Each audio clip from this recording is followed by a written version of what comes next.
या hi everyone, welcome to IPM Pathshala. MBA Pathshala specially CAT oriented है, तो हम लोगों ने आईपीएम पाठशाला स्टार्ट किया है। तो आईपीएम पाठशाला जो चैनल है हम लोगों का, उस पे हम लोग आपको जो हमारे यूजी एंट्रेंस एग्जाम्स होते हैं, आईपीमेट होता है, एंड जो हमारे जो जो भी एग्जाम्स होते हैं आफ्टर 12th वाले, इंदौर रोहतक वाले आईपीमेट हो गए दोनों, फिर जिपमैट भी हो गया, फिर हमारा एनपैट भी हो गया, एसईटी भी हो गया, सीयूटी भी हो गया, क्राइस्ट यूनिवर्सिटी का भी एग्जाम होता है। तो ये जितने भी एग्जाम्स हमारे आफ्टर 12th वाले, हम लोग इनको टारगेट करेंगे अपने यूट्यूब चैनल आईपीमेट पाठशाला पर। देखो, सबसे पहले मैं आप लोगों को बताता हूँ कि जो बेसिकली हम लोगों ने अपना क्रैश कोर्स लॉन्च किया है, ठीक है। फर्स्ट क्लास है तो एज अ डेमो क्लास भी है। फिर हमारी जो वेबसाइट है www.ipmpathshala.com, उस पर एक फ्री कोर्स भी है, और उस फ्री कोर्स में भी ये वाला जो हमारा सेशन है एडेड है, ठीक है। तो देखो यार, सबसे पहले तो मैं आप लोगों को बताऊं, आपको पता है कहीं ना कहीं हमारे जो एग्जाम्स हैं, ये जितने भी एग्जाम्स आप लोगों ने अभी बोले हैं यहाँ पे, ठीक है, वो भले ही आईपीमेट हो, इंदौर, भले ही हमारे पास जिपमेट का एग्जाम हो, भले हमारे पास एनपैट का एग्जाम हो, या हमारे पास एसईटी हो। थोड़ा सा एक जनरल क्वेश्चन है, आई थिंक आप लोगों को पता होगा।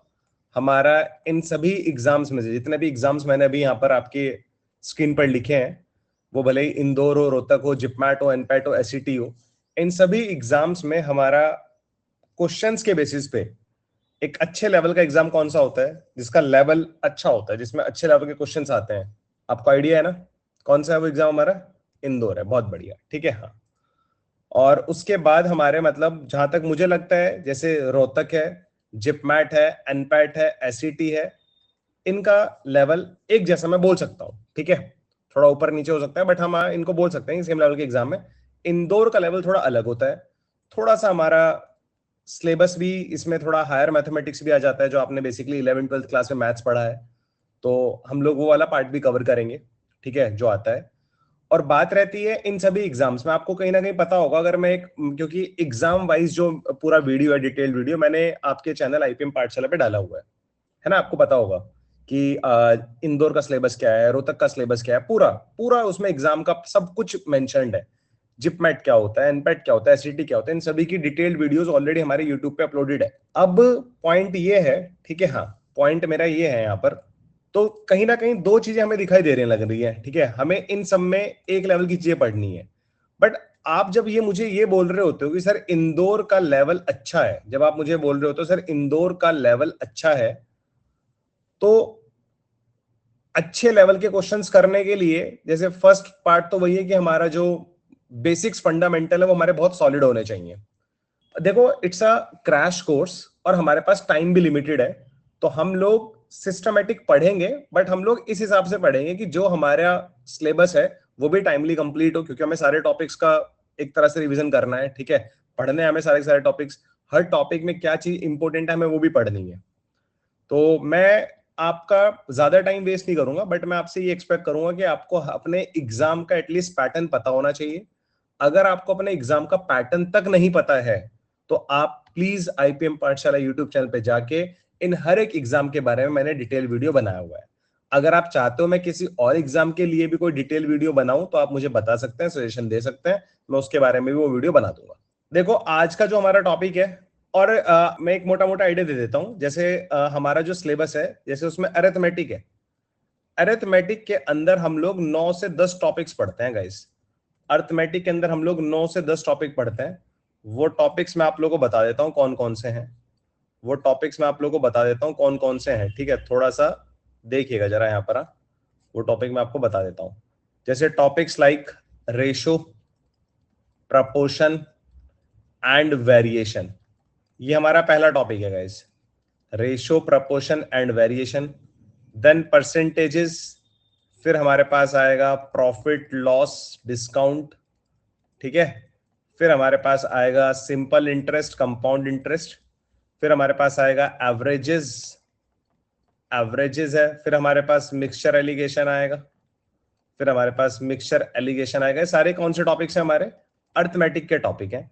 फिर हमारे पास टाइम एंड वर्क आएगा, फिर हमारे पास टाइम स्पीड डिस्टेंस आएगा। आई होप आप लोगों को बात भी समझ में आने लग रही होगी कि कौन कौन से टॉपिक्स हमें कवर करने हैं आईपीमेट के लिए, ठीक है। अर्थमेटिक की अगर मैं बात करूंगा, इस अर्थमेटिक इन सभी एग्जाम्स में क्वांटिटेटिव एप्टीट्यूड वाले सेक्शन में, एक हाईली वेटेज सेक्शन है हमारा, मतलब समझ रहे हो, जो हमारा क्वांटिटेटिव एप्टीट्यूड वाला सेक्शन है उसमें भी अगर मैं आपसे बोलूं कि सबसे ज्यादा क्वेश्चंस कहां से आएंगे तो वो हमारा अर्थमेटिक है। 6 to 8 क्लास के बीच में हमने कहीं ना कहीं ये टॉपिक सारे के सारे पढ़े हुए हैं, है ना, हमने कहीं ना कहीं इन्हीं क्लासेस में टॉपिक सारे कवर करे होंगे। तो इनको हम लोग थोड़ा सा कवर करेंगे क्योंकि हमारे जितने भी एग्जाम्स हैं इन सभी एग्जाम्स में इन टॉपिक्स का वेटेज अच्छा खासा है।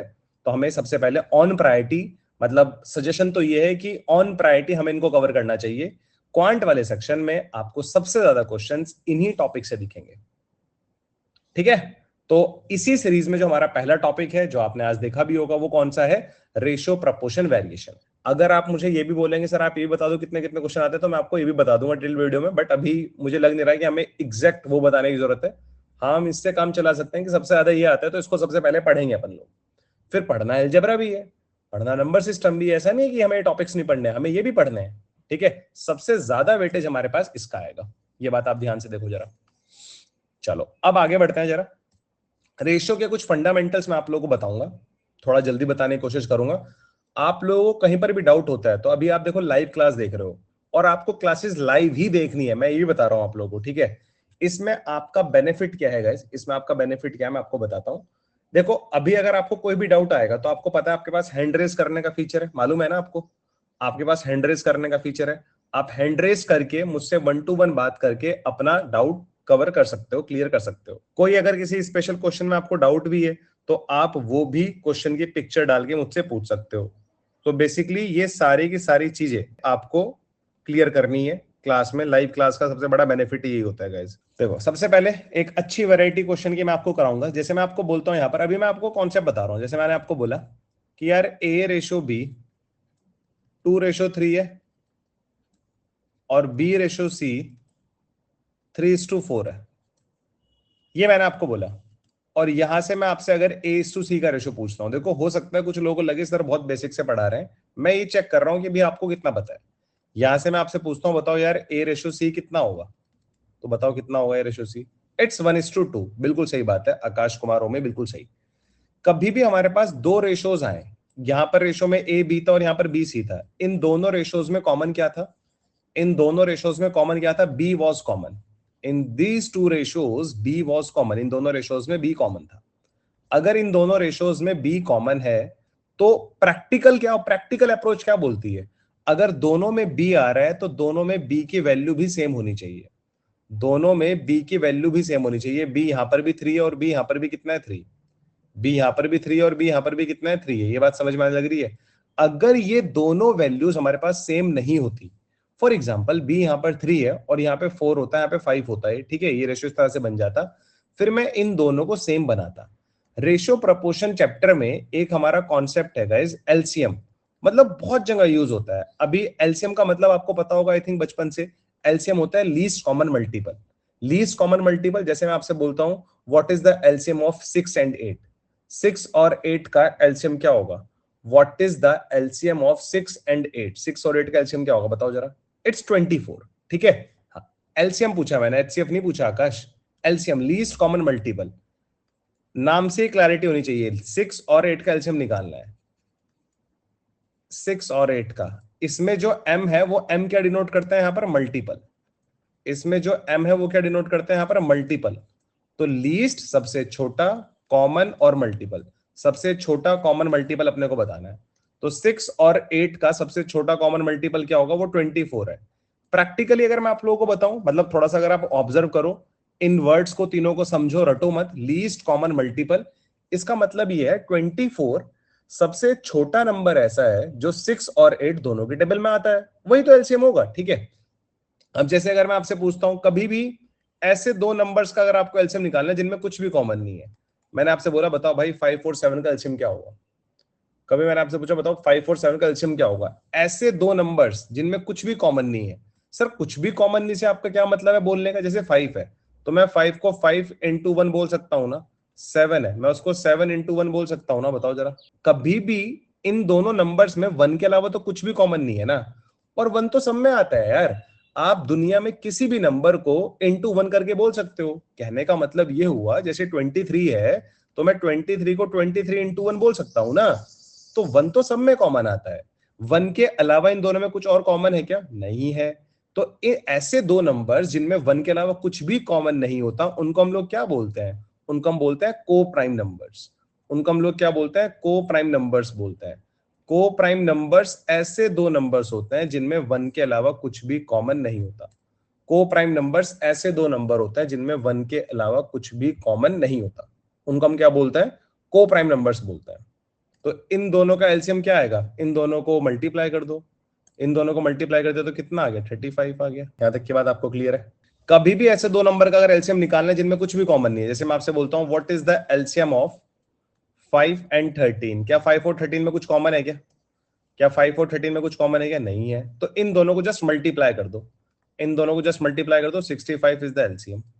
इन दोनों नंबर्स का एलसीएम क्या होगा? 65 होगा। ये आपको पता होना चाहिए। कभी भी ऐसे दो नंबर का अगर आपको एलसीएम निकालना है जिनमें कुछ भी कॉमन नहीं है, तो उन दोनों क्या कर दो? मल्टीप्लाई कर दो। उन दोनों क्या कर दो? मल्टीप्लाई कर दो। ठीक है, चलो। अब जैसे मेरे पास यहां पर ये दो रेशोज थे, प्रैक्टिकली बी दोनों रेशोज में आ रहा है। यहां पर ये ए और बी और ये बी और सी। अच्छा, बहुत सारे बच्चों के मन में आ रहा होगा रेशो क्या होता है? रेशो कुछ नहीं होता, दो नंबर्स को कंपेयर करने का काम करता है रेशो। इस रेशो में अगर जो जिसके सामने लिखा है वो उसी का वैल्यू होता है, एक तरह से आप ऐसा बोल सकते हो। ए के सामने 2 लिखा हुआ है, बी के सामने कितना लिखा हुआ है? 3। तो ए का वैल्यू अगर 2 है तो बी का वैल्यू 3 है। और ये रेशो है, रेशो एक्चुअल वैल्यू नहीं होती, ये भी मैं आप लोगों को बता दूं।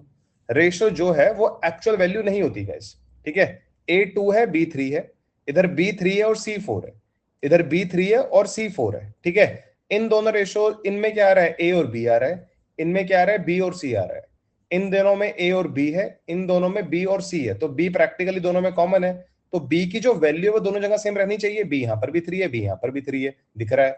अगर B दोनों जगह सेम है गाइस, अगर B दोनों जगह सेम है तो आप यहां से A/B/C लिख सकते हो, जो कि कितना आएगा? इट्स 2/3/4।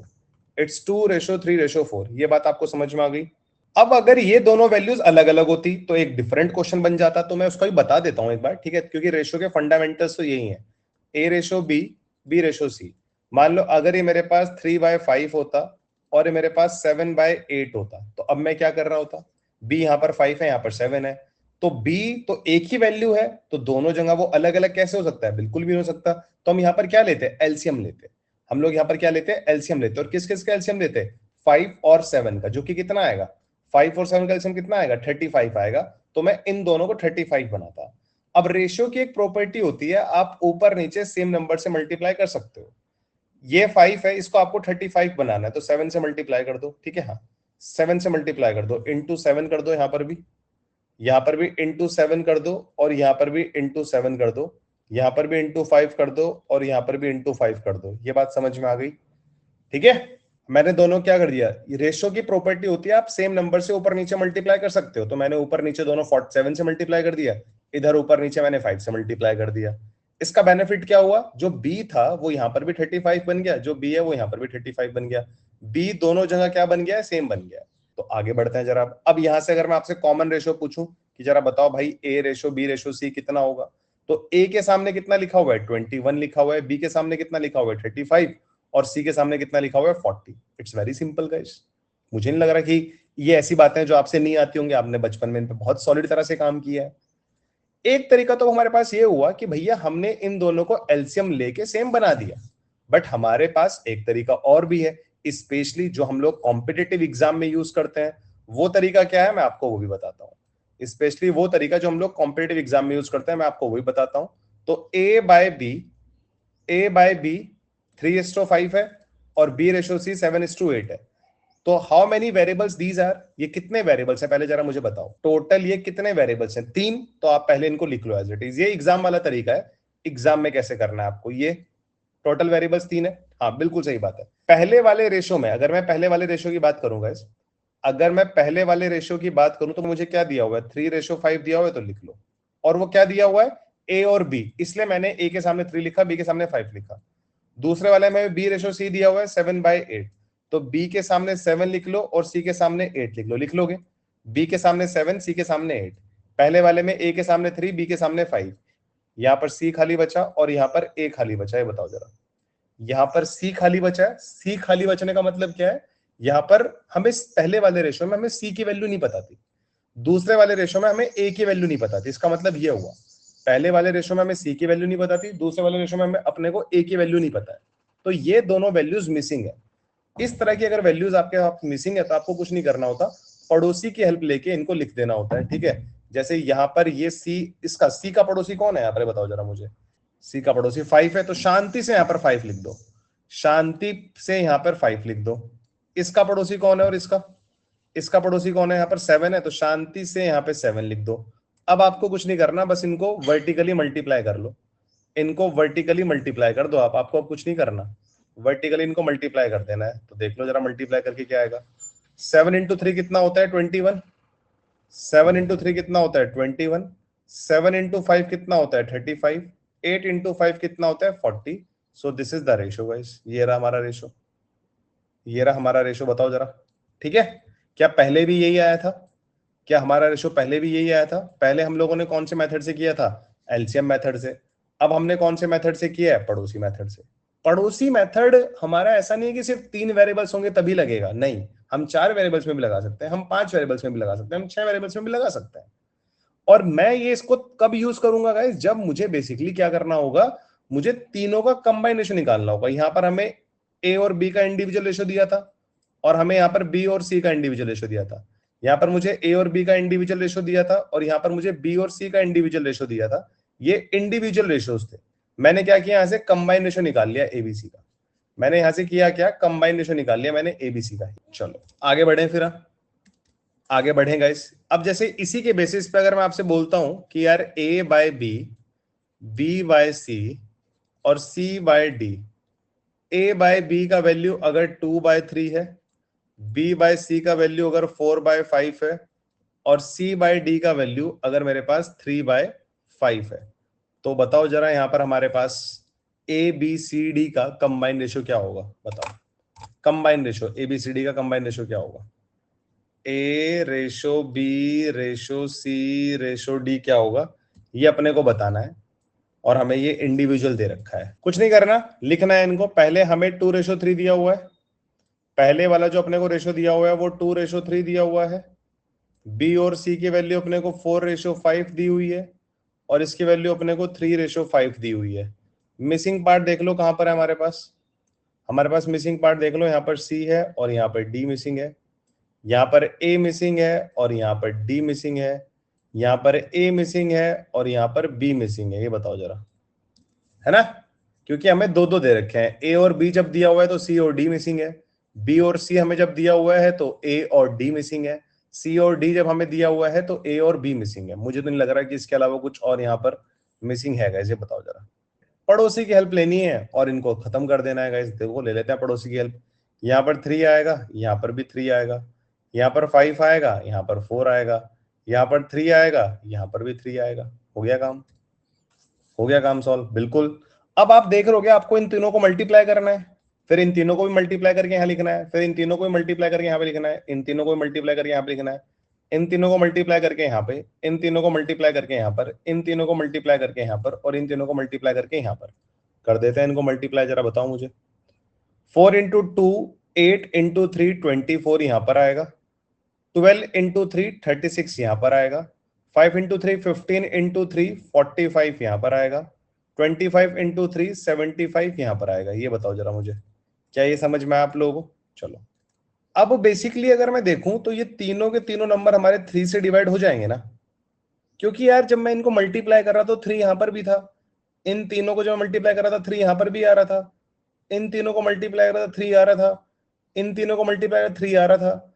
तो इसीलिए ये चारों नंबर हमारे पास 3 के मल्टीपल्स हैं। आप इनको 3 से रिड्यूस कर दो, आप इनको 3 से रिड्यूस कर दो, और क्या हो सकता है, वही हो सकता है ना। तो मेरा मानना ये है, हम ऐसे क्यों लिखें, अपना टाइम बचाएंगे ना। सर कैसे बचाएंगे टाइम, वो मैं आपको बताता हूं। आप इनको इसी लेवल पे रिड्यूस कर दो। आपको दिखाई दे रहा है 3 यहां पर भी है, 3 यहां पर भी है, 3 यहां पर भी है, और 3 यहां पर भी है, 3 यहां पर भी है, यहां पर भी है, यहां पर भी, और यहां पर भी है। ठीक है, अब देखो इनको आगे मल्टीप्लाई कर दो। 4 into 2 8, 4 into 3 12, 5 into 3 15, 5 into 5 25। So basically this is the combine ratio. ये आने लग रहा है हमारे पास कंबाइन रेशो, ठीक है, हाँ ये आने लग रहा है हमारे पास कंबाइन रेशो, ठीक है। बोलो 8, 12, 15, 25 यही आ रहा है ना। तो हम मल्टीप्लाई करने से पहले रिड्यूस करेंगे तो अपना टाइम बचेगा, जो कैलकुलेशन में दिमाग लगना है वो भी यूज नहीं होगा। तो हमने 4 जब हमारे पास वेरिएबल से तब भी हम लोगों ने निकाल लिया। ये कहीं ना कहीं हमारी स्पीड को इंप्रूव करते हैं सारे मेथड्स, इसलिए मैं आपको बता रहा हूं, ठीक है। अच्छा, ये काम हमें कब करना है, पड़ोसी मेथड हमें कब लगाना है, जब हमें चारों के बीच में कोई ना कोई रिलेशन क्रिएट करना है, चारों के बीच में, ए बी सी डी, चारों के बीच में। यहां पर हमारे पास सिर्फ क्या थे, 3 वेरिएबल्स, अगर मैं आपको बताऊं तो यहां पर सिर्फ 3 थे, ये यहां पर ए बी सी थे, यहां पर 4 थे, ये A B C D, A B C D. अब एक चीज और है, कभी कभी क्या होता है गाइस, कभी कभी जैसे इस सेम क्वेश्चन में, कभी कभी क्या करेगा वो, जैसे ये सेम क्वेश्चन है, इस सेम क्वेश्चन में हमसे क्या करेगा, वो पूरा नहीं पूछेगा। पूरा मतलब चारों के बीच का रिलेशन नहीं पूछेगा हमसे, हमसे चारों के बीच का रिलेशन नहीं पूछेगा एबीसीडी का। हो सकता है वो हमसे सीधा ए रेशो डी पूछ ले, सीधा हमसे ए रेशो डी पूछ ले, वो पूछ सकता है। उसने ये दे दिया अपने को और हमसे पूछ लिया, बताओ ए रेशो डी कितना होगा, बताओ ए रेशो डी कितना होगा, बताओ जरा। अब देखो, हो सकता है आप लोग यहां से देख रहे हो कि यार अभी तो निकाला था सर ने, इसके बेसिस पे हमने ये निकाल लिया। आज हमसे ए डी पूछा है तो ए की वैल्यू 8 है, डी की वैल्यू 25 है। हो सकता है आप लोग इसको ऐसे देख रहे हो सकता है, ठीक है। बट मैं कह रहा हूं कि अगर हमें सीधा इसके बेसिस पे यहां पहुंचना है, अगर हमें सीधा इसके बेसिस पे यहां पहुंचना है, तो तब हम लोग क्या करेंगे, मैं आप लोग को बता देता हूं। आपको कुछ नहीं करना गाइस, बड़ा सिंपल सा काम करना है आपको, ठीक है। आपको बड़ा सिंपल सा काम करना है, ए बाय डी। ए बाय डी बेसिकली क्या होता है, जब हम लोग ए बाय बी का मल्टीप्लाई बी बाय सी का मल्टीप्लाई सी बाय डी से कर देंगे, ए बाय डी निकल जाएगा। ए बाय डी कैसे निकलेगा, जब हम लोग ए बाय बी का मल्टीप्लाई बी बाय सी और बी बाय सी का मल्टीप्लाई सी बाय डी से कर देंगे। देखो अब बी से बी रिड्यूस हो गया, सी से सी रिड्यूस हो गया, तो क्या बचा हमारे पास, ए टू डी बचा गया। बी से बी रिड्यूस हो गया, सी से सी रिड्यूस हो गया, हमारे पास क्या बचा, ए टू डी बचा गया, बताओ जरा। तो कभी भी अगर आपको इस सीक्वेंस में रेशो दे रखा है और आपसे फर्स्ट और लास्ट के बीच का रेशो पूछा जाए, तो आपको इन सबको मल्टीप्लाई कर देना है। तो कर देते हैं मल्टीप्लाई जरा इनको, ठीक है, हाँ कर देते हैं इनको मल्टीप्लाई। ए बाय बी कितना है, 2/3, बी बाय सी कितना है, 4/5, और सी बाय डी कितना है, 3/5। अब देखोगे आप तो 3 से 3 रिड्यूस हो गया, 3 से 3 रिड्यूस हो गया, तो 4 इंटू 2 यहाँ पर आया 8 और 5 इंटू 5 यहाँ पर आया 25। 8/25 माई आंसर, 8/25 माई आंसर, ठीक है। ऐसे ही अगर सेम क्वेश्चन में मैं आपसे यहां से ए इज टू सी पूछता, तो क्या तब आप ऐसे निकालते क्या इसको। इसी सेम क्वेश्चन में अगर मैं आपसे ए इज टू सी पूछता, तो क्या आप उसको ऐसे निकालते क्या। जरूरत नहीं है भाई, हम पता कैसे करते हैं, जैसे ए रेशो सी निकालना है, तो हम लोग ए बाय बी का मल्टीप्लाई बी बाय सी से कर देते। ए बाय बी का मल्टीप्लाई बी बाय सी से, ए बाय बी कितना है 3/5, बी बाय सी कितना है 7/8। ये 21/35 आने लग रहा है क्या, सॉरी 21/40 आने लग रहा है क्या। यहाँ पे भी ए टू सी 21/40 आ रहा था, यहाँ पर भी वही आ रहा था, हो गया काम सॉर्टेड। चलो, अच्छा ये सबसे फंडामेंटल है हमारे लिए, क्यों जरूरी है वो मैं आप लोगों को बताऊंगा। जैसे फॉर एग्जांपल अगर मैं आप लोगों के लिए यहाँ पर एक क्वेश्चन बनाता हूं कि यार ए बाय बी, बी बाय सी और सी बाय डी, चलो पहले दो में ही कर लेता हूं इस क्वेश्चन को ना मैं। ए बाय बी, ए बाय बी का वैल्यू मुझे दे रखा है 2/3, ए बाय बी का वैल्यू मुझे दे रखा है 2/3, ये दे रखा है। तो बताओ यहां से हमारे पास वैल्यू कितना आएगा, find find 4a plus 2b upon 4a minus B, इसका वैल्यू कितना होगा बताओ जरा। मैं आपको बताता हूं कैसे करेंगे। a बाय बी 2/3 दिया हुआ है, we need to find this value, हमें वैल्यू निकालनी है, ठीक है। तो यहाँ पे देखो जरा, कुछ नहीं करना, जो जिसके सामने लिखा है वो उसी का वैल्यू है। ए का वैल्यू 2 है, बी का वैल्यू 3 है, ए का वैल्यू 2 है और बी का वैल्यू 3 है, आपको सीधा सीधा यहाँ पर पुट कर देना है।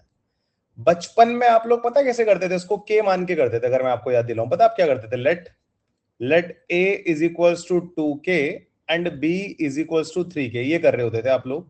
और फिर यहाँ पे इनका वैल्यू, ए का वैल्यू 2k, बी का वैल्यू 3k पुट कर रहे होते थे।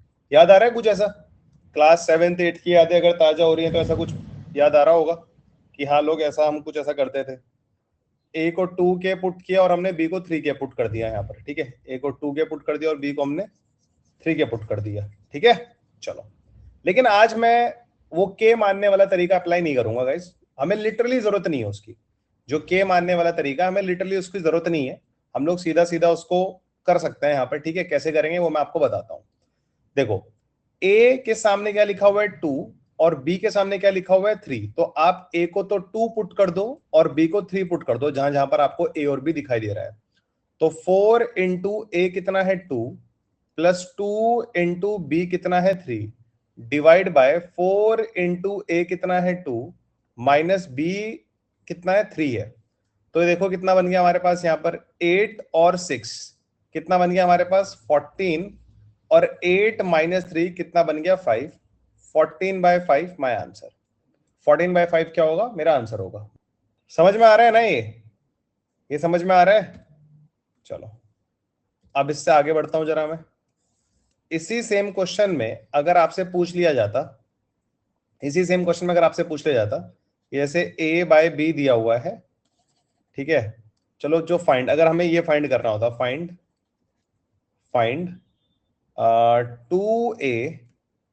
2a square plus B square upon 2a square minus B square, अगर हमसे इसका वैल्यू पूछ लिया जाता तब क्या होता बताओ जरा।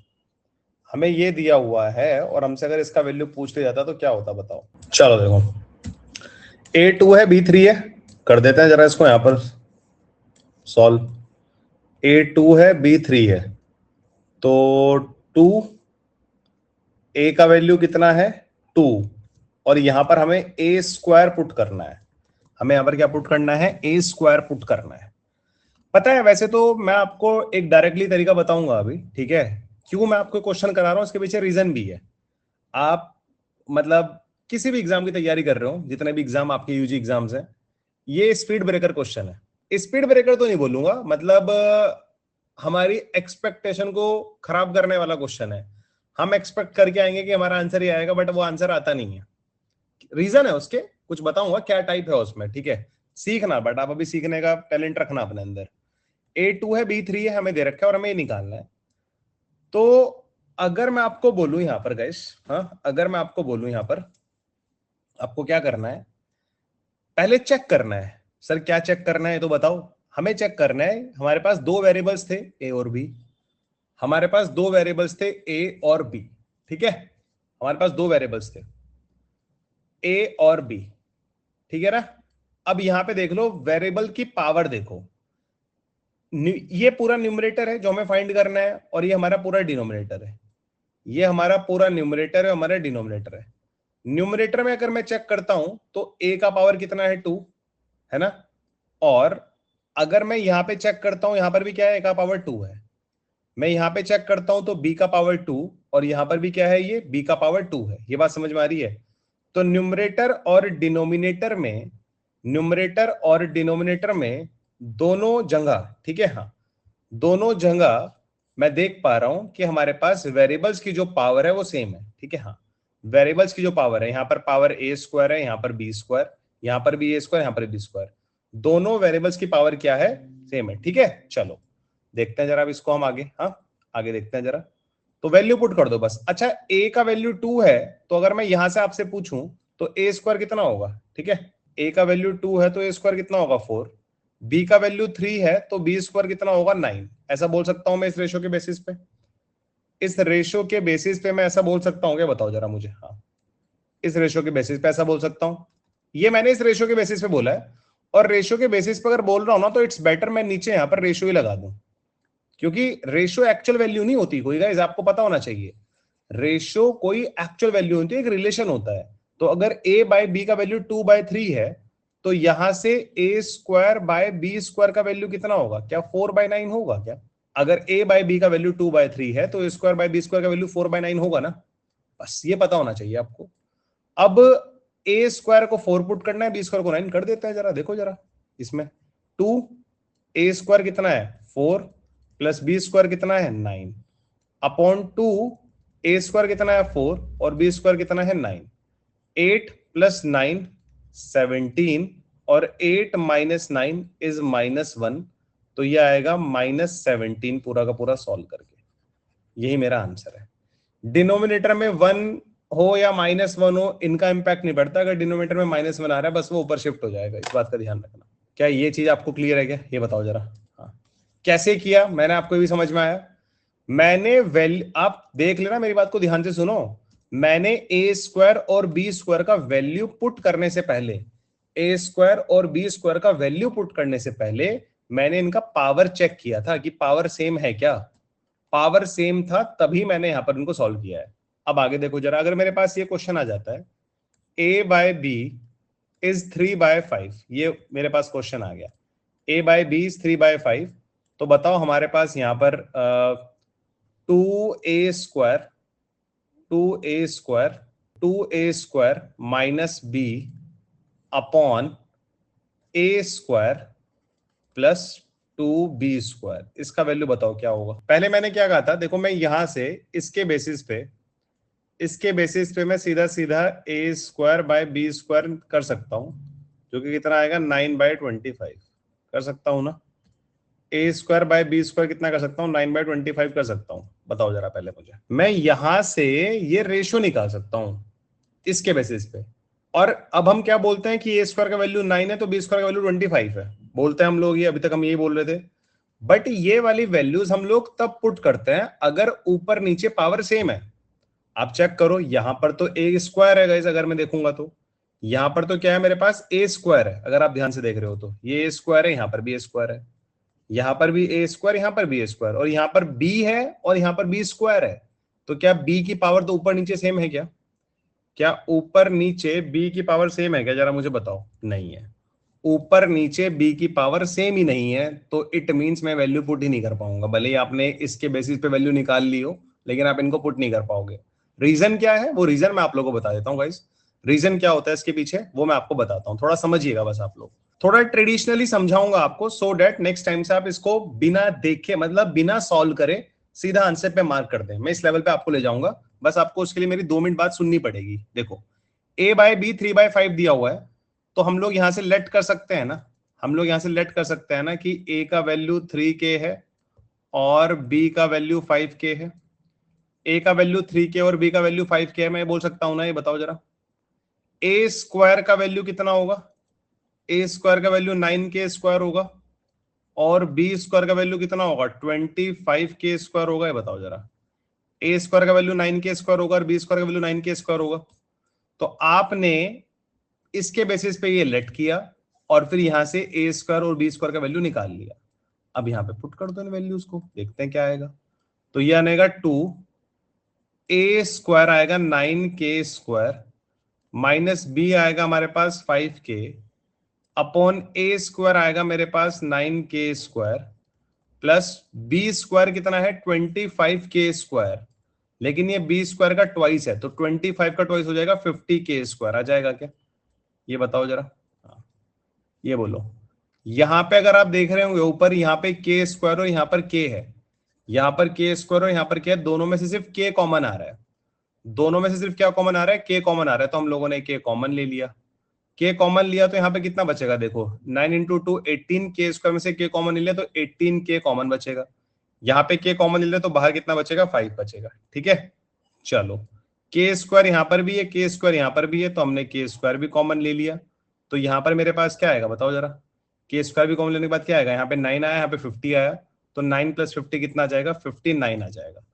अब अगर आप इसको ध्यान से देखोगे गाइस, ठीक है, अब अगर आप इसको ध्यान से देखोगे तो आप सिर्फ यहां पर देखो, ऊपर से आप सिर्फ क्या कॉमन ले पाए हो, ऊपर से सिर्फ आप क्या कॉमन ले पाए हो जरा मुझे बताओ, सिर्फ के कॉमन ले पाए हो। नीचे से आपने के स्क्वायर कॉमन ले लिया है, तो इस के से के स्क्वायर कट जाएगा, इस के से के की 2 पावर कट जाएंगी, तो यहां पर क्या आएगा मेरे पास, यहां पर क्या आएगा मेरे पास 18k माइनस 5 आएगा और नीचे कितना आएगा मेरे पास k इंटू 59 आएगा। ठीक है, ये बताओ जरा, यही आ रहा है क्या? ये देख लो जरा, देख लो भाई, मैंने कुछ अलग मैजिक ना कर दिया हो यहाँ पर, ध्यान से देख लो जरा। अब मुझे ये बताओ आप लोग, थोड़ा सा लॉजिक लगाओ, क्या मैं इसको सॉल्व कर सकता हूं क्या विदाउट द वैल्यू ऑफ के? Can I solve it without the value of के? के की वैल्यू निकाले बिना क्या मैं इसको सॉल्व कर सकता हूं? नहीं कर सकता।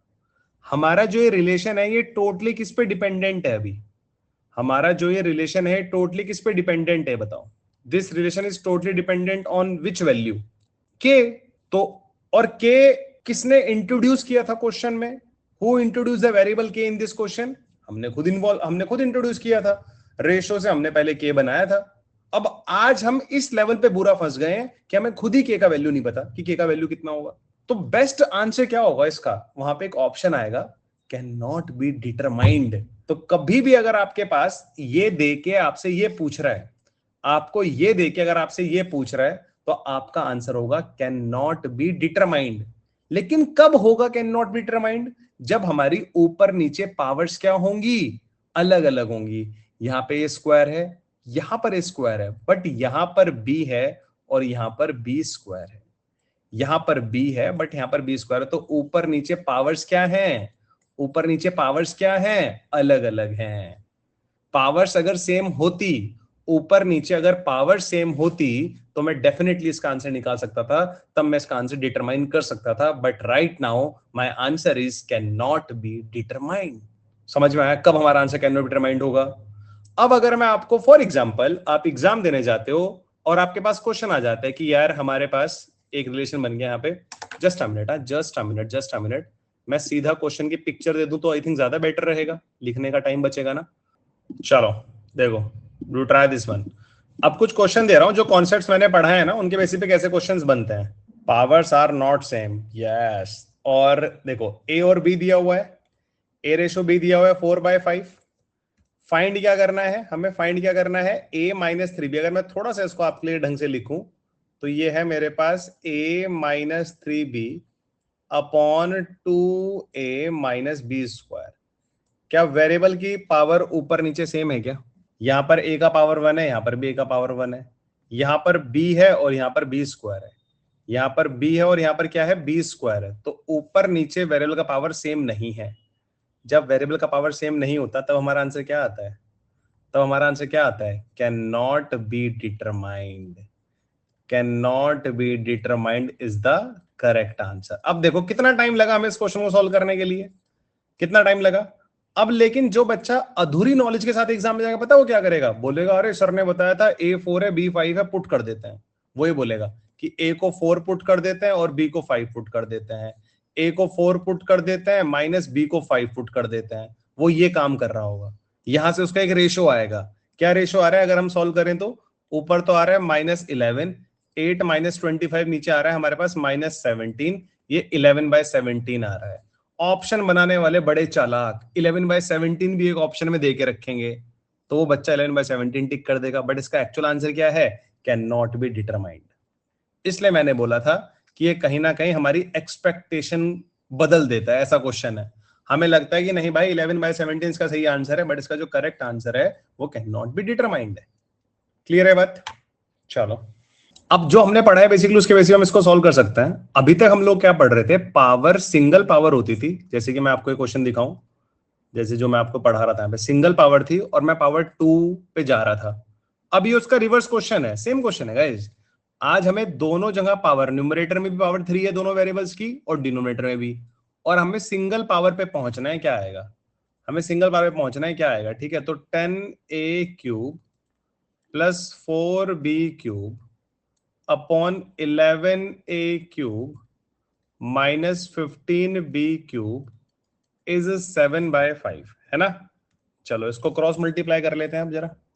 इसको क्रॉस मल्टीप्लाई करो तो 5 इंटू 10 कितना आएगा मेरे पास? 50a³, 5 इंटू 4 20b³, इधर आएगा 77a³, ये उधर जाएगा तो माइनस का 105b³, माइनस का 105 इधर आएगा तो प्लस हो जाएगा, प्लस 105 और 20 तो 125b³ और 77 में से 50 जाएगा तो इधर आ जाएगा 27a³।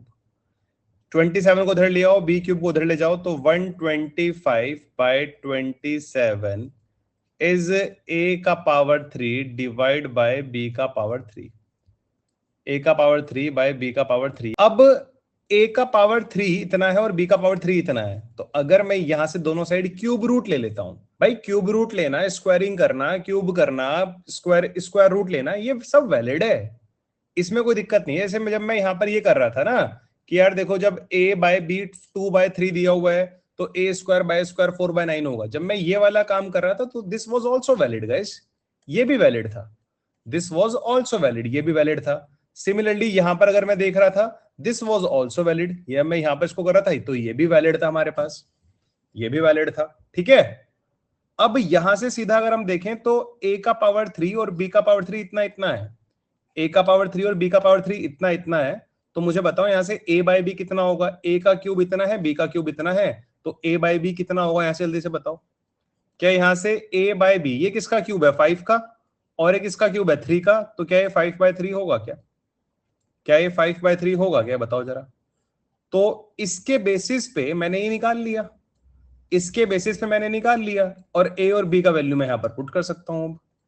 a और b का वैल्यू मैं यहां पर पुट कर सकता हूं, जरा कर दो। ठीक है, चलो, तो ये कितना आएगा मेरे पास 3, a कितना है 5 प्लस 5 और b कितना है 3 डिवाइड बाय 9, a कितना है 5 माइनस 2, b कितना है 3।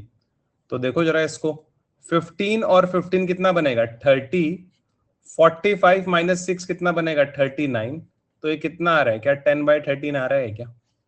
किस ऑप्शन में था गाइस, ये बताओ कौन से ऑप्शन में था ये? दिस वाज इन ऑप्शन ए।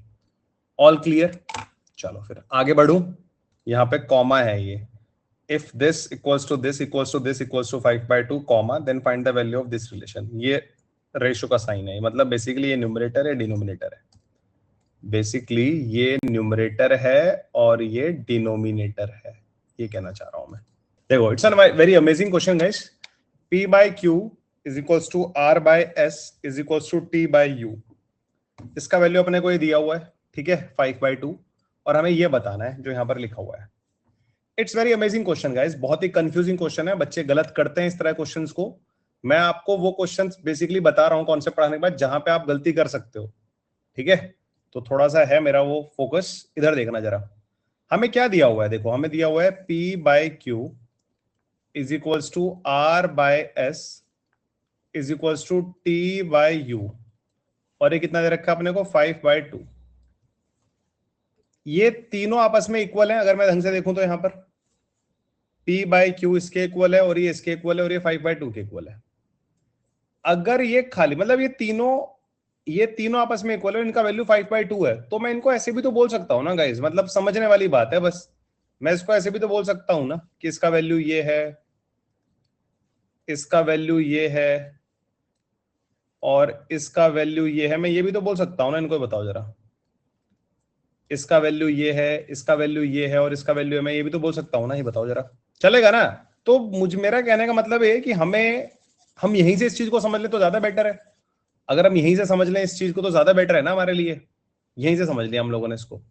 ठीक है, अब इसमें क्या करना है आप लोगों को, जो जिसके सामने लिखा हुआ है उसका वैल्यू वही है जो जिसके सामने लिखा हुआ है। कैसे? P के सामने 5, R के सामने 5, T के सामने 5, इधर Q के सामने 2, S के सामने 2 और U के सामने 2। जो हमने निकालना है वो देख लो जरा, हमें क्या निकालना है?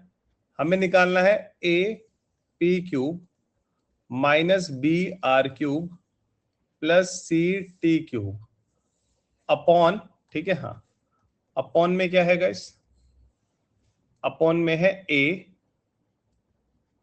Q cube minus B S cube plus C U cube, ये है अपॉन में, ठीक है, हाँ, अपॉन में ये है, ठीक है ना? ये बताओ जरा, ऑल क्लियर? ये निकालना है, बस वैल्यूज पे ध्यान दो। PRT ये वाली वैल्यू इसके बराबर थी, ये इसके बराबर था, ये तीनों आपस में इक्वल तो, ये 5/2 के बराबर थे। तो इन तीनों को मैं 5 बोल सकता हूं ना, और इन तीनों को मैं 2 बोल सकता हूं, बस तो मैं वही करूंगा, PRT को मैं 5 बोलूंगा।